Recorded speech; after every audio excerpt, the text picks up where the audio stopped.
Hello, my friends, and welcome to episode 17 of Echoes of Curiosity. As this channel continues to grow, I've been reflecting on how meaningful this journey has become, not just creatively, but personally and spiritually. Each episode feels like another small stone in a cathedral we're building together. A place where honesty, curiosity, reflection, and exploration can live side by side. What I love most is how this space has allowed me to share parts of my life with a sense of openness and ease I didn't always have. I'm introverted by nature. The stories and the insights and these quiet moments, they've all begun to weave themselves into something that feels deeply aligned with who I am and how I want to show up in the world. Today I want to bring you into a book that arrived in my life, as so many do, at exactly the right time, at exactly the right moment. And this one arrived through a person who's been a steady guide on my spiritual path. During one of my meditation sessions with Monse, sessions that still feel just as meaningful now that they're virtual, she suggested this book, that I read Power versus Force. I didn't realize then how deeply it would resonate with my own life story, especially the part shaped by resilience and surrender, and learning how to trust the kind of power that doesn't need to push. I ended up getting both the hard copy and the audio version of this book, and together they opened a door that I wasn't necessarily prepared to walk through, but I'm really glad that I did. Let me show it to you. This is the book, Power versus Force. It is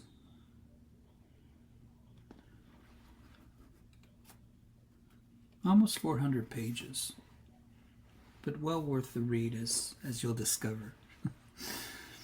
It's written by Dr. David R. Hawkins, a psychiatrist and a spiritual teacher, and also a researcher whose work explored human consciousness through both scientific and contemplative lenses. So, he's got a combination of scientific and, I want to say contemplative, but also spiritual lenses.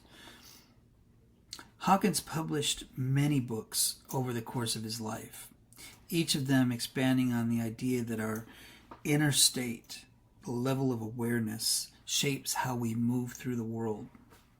He passed away in 2012, but his teachings continue to ripple outward through readers and spiritual communities and people like myself. And I would say people who are drawn to the intersection of psychology and spirituality. I'm very curious about that. At its core, Power versus Force is a book about the difference between living from alignment and living from effort.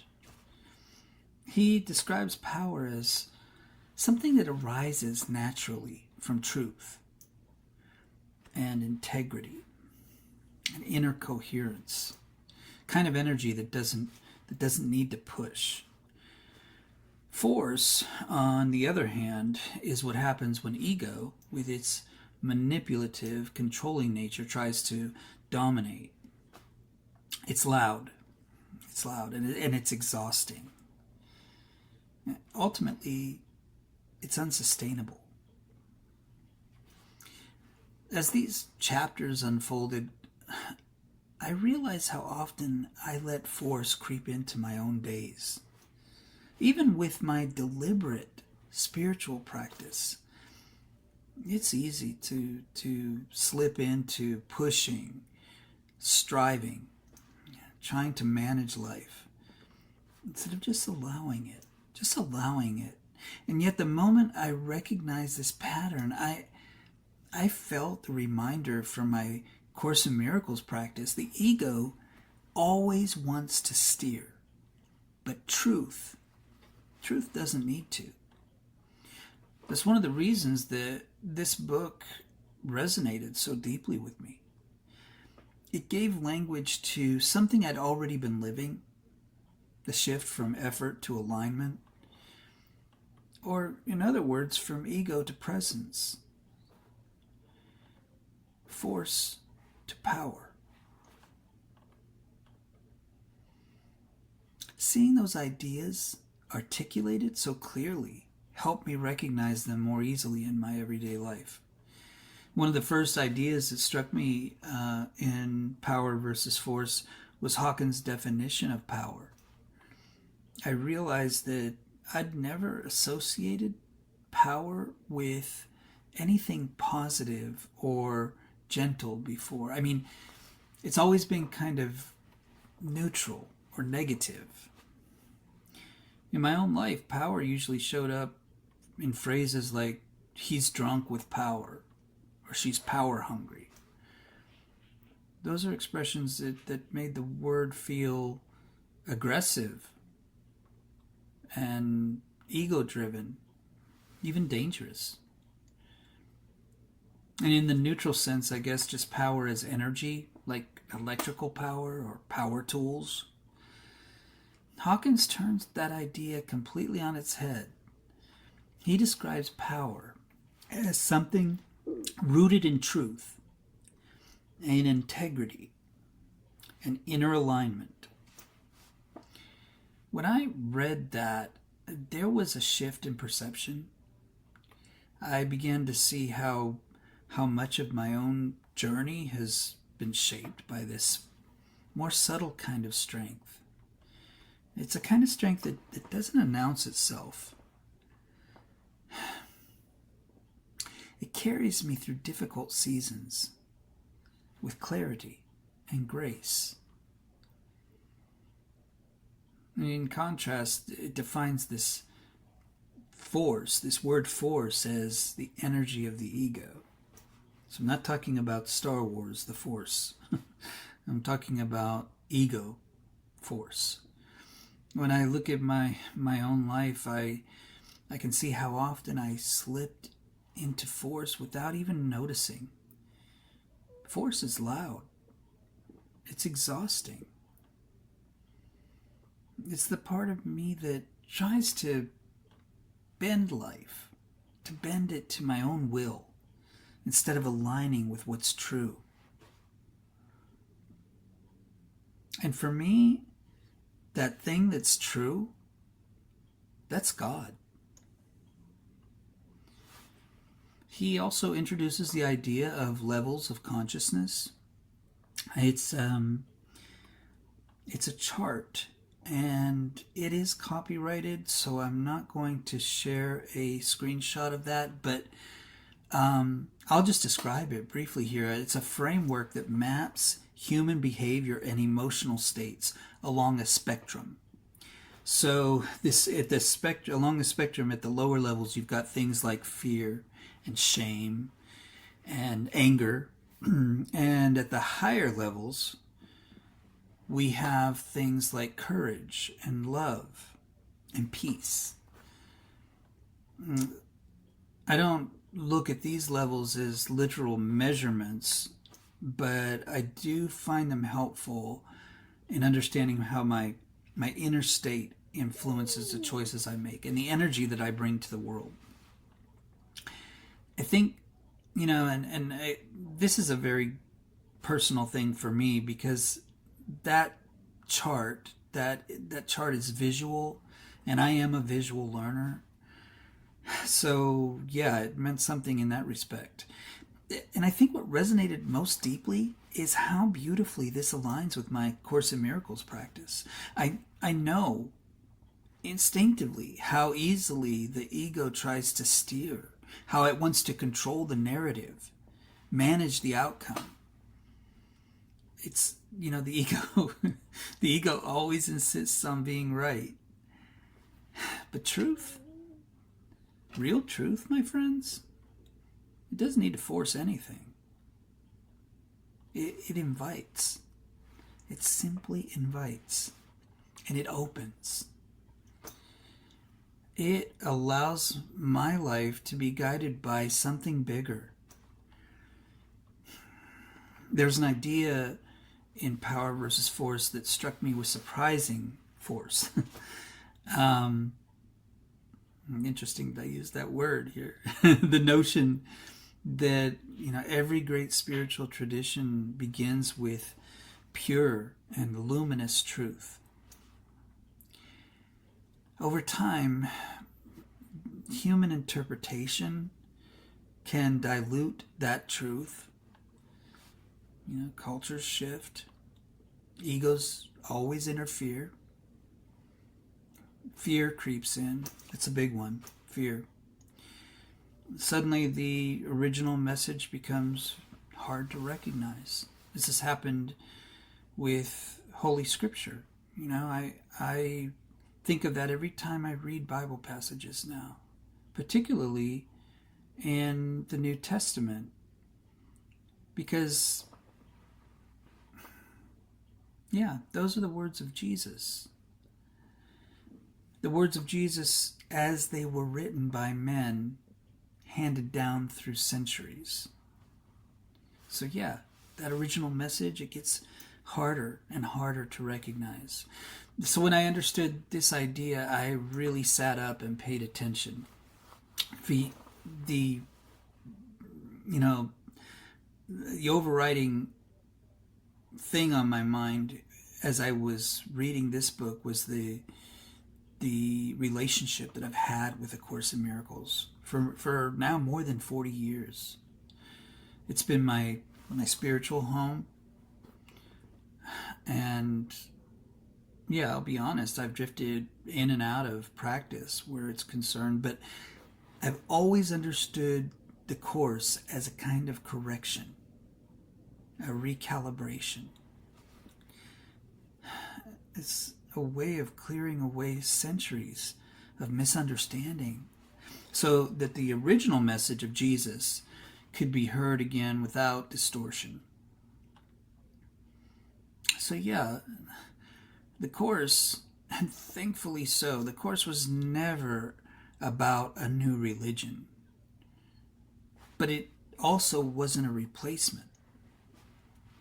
At its core, it's a restoration. And this has offered me incredible clarity. And it's just beneath all of that noise. Reading Hawkins' words helped me understand why such a correction would have even been necessary. When the foundational principles of any tradition become obscured, that tradition weakens. Not because the truth changed, mind you, but because access to it did. This gave me pause. It definitely made me feel grateful in a new way.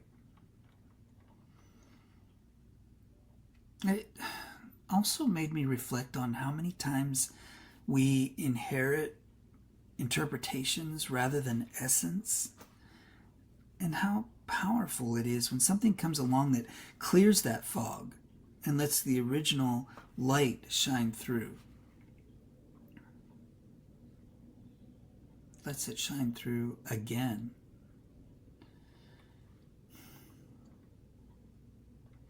And as I continued this book, and I read it over a period of maybe 3 or 4 months, so I took it very slowly. But as I continued reading it, I felt as though Hawkins was giving me a vocabulary for experiences I've already lived. His words gave shape to the shifts I've felt over the years. Those movements from effort to alignment and from fear to trust. I think seeing those ideas so articulated in such a way that were, I don't know, clear, they help me recognize the ideas more easily in my everyday life. Yeah, that's it. I was able to recognize these ideas more easily. And just the fact that this book pointed all this out, it was a revelation. It was a revelation. I moved deeper into this wonderful book. I found myself reflecting on how these ideas have shown up in my own life, sometimes quietly, and at other times very dramatically, I would say. And of course, there were always those times when they showed up in ways I didn't recognize until much later. I've lived through seasons where force felt like the only option. There were times that I just pushed through life, through circumstances, emotions, through fear, or through what I thought was fear, simply because I didn't know another way. And my friends, you've walked through these situations and life experiences with me. You know, you've walked through my retelling of some of these stories right here in this space. And even now, with definitely a more deliberate spiritual practice, I still catch myself slipping into effort instead of alignment. It's humbling to notice how quickly the ego can step in and just take over my day. It's like, I'm steering it now, buddy. Oh. Cunning. That ego is cunning. There's a passage in Power versus Force that brought something into focus, or alignment, for me. Something I felt for years, but never really had the language for. He talks about how millions of people in 12-step programs have found healing, not through willpower or ego, but through surrender. And that word is incredibly important, surrender. Through admitting that their personal strength wasn't enough, and discovering that a deeper, higher power was the source of strength. When I read that, I understood something about my own journey. I've been drawn to 12-step programs at different points in my adult life. Even though I could never point to one specific addiction, I remember sitting in any number of, quote, anonymous meetings and feeling this quiet recognition, this sense that the wisdom in those rooms was ancient, older than psychology, definitely older than modern medicine, what we know as modern medicine, older than any self-help trend, any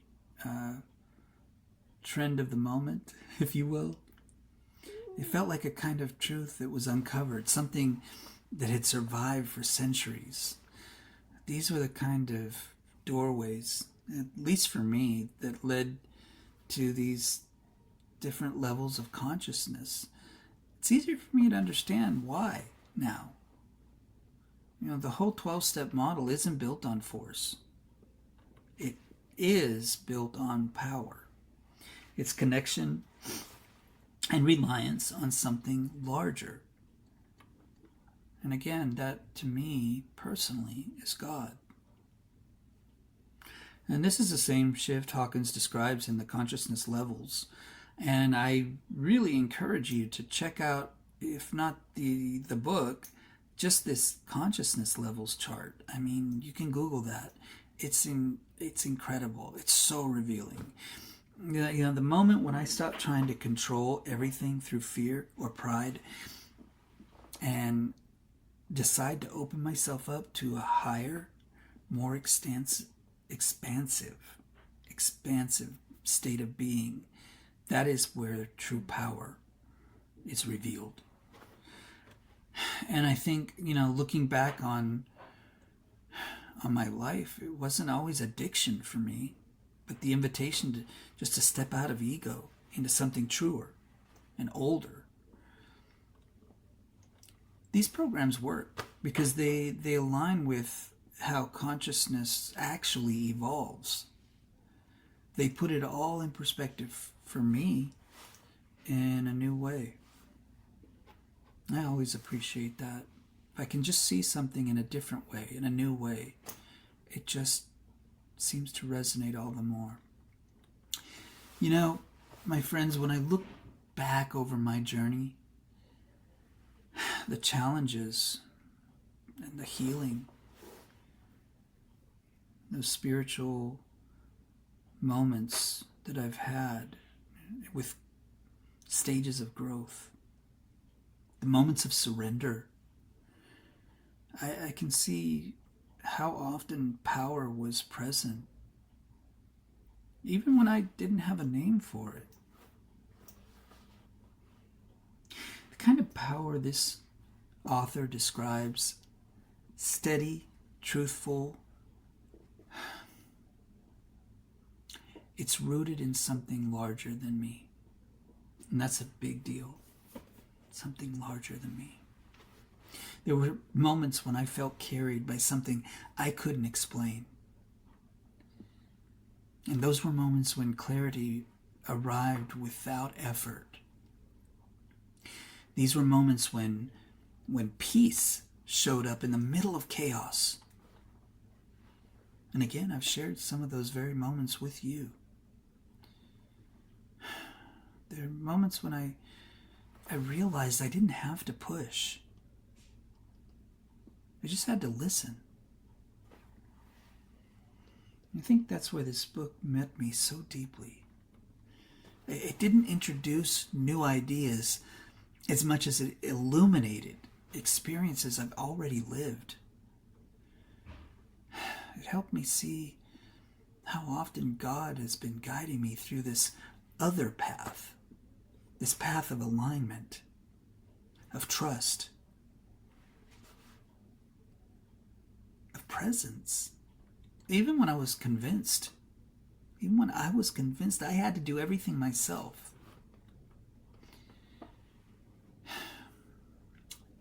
Reading Hawkins' work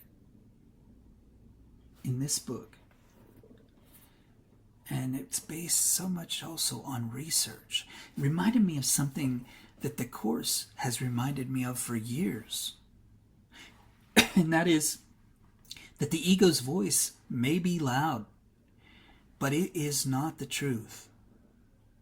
And the truth, the one I return to through A Course in Miracles, through meditation, through prayer, it doesn't force anything.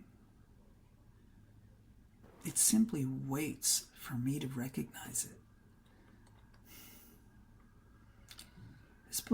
This book helped me see my own story with new eyes. Not as a series of struggles and triumphs, but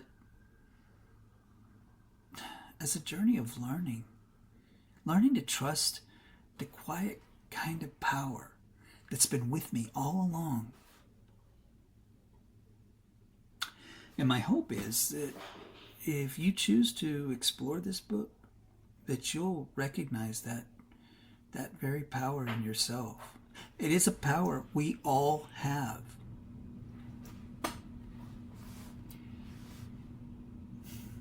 As I step back and look at the ideas in Power versus Force, I'm struck by how beautifully they weave into the larger tapestry of my life, and maybe yours as well. This book isn't just about consciousness or energy or even spiritual frameworks. It's about the quiet, everyday choices we make, how we respond to challenges, how we treat ourselves, how we listen.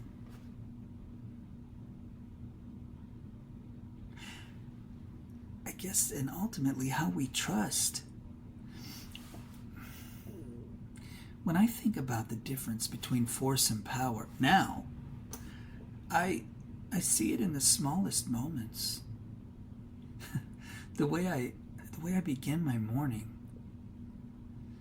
the way I speak to myself when I'm overwhelmed, which is just about every day. And it happens in the way I pause before reacting. Just remembering that I don't have to push my way through life. And in another season, I would have said push my way through life kicking and screaming, but I'm not kicking and screaming anymore. I've learned through this book that the more I lean into alignment, and that's such a key word, alignment, into truth, into God, into presence, the more life opens. And that opening isn't dramatic. It's not with fireworks, but it's just with a quiet clarity. And it feels like a gift. It is a gift. My hope is that as you move through your own days, you'll begin to notice these moments too. These moments when force tries to take over, and when power gently invites you back to the center. If you choose to explore this book, I think you'll find it doesn't ask you to adopt a new belief system or memorize any new frameworks. I'd really just hope that you find what I found, simply asking me to pay attention to the truth within me, to the alignment that is already there. This guidance, it has been present all along.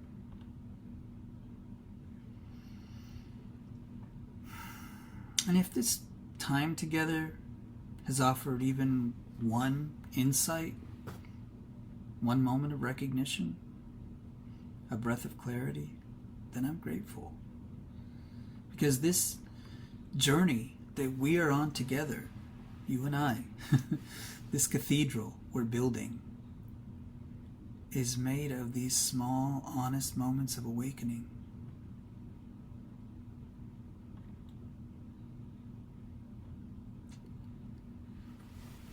As I bring this episode to a close, I want to go back to this image that I started with, in my mind at least, this idea of building a cathedral. Not a cathedral of stone or stained glass, but a cathedral of awareness, of presence, of deep inner power. Yeah, a cathedral of those things. Every time I choose alignment over effort, or truth over ego, if I decide to listen rather than push, I place another stone in that cathedral. And over time, it becomes a place I can return to. A place that shelters me. A place that reminds me of who I really am.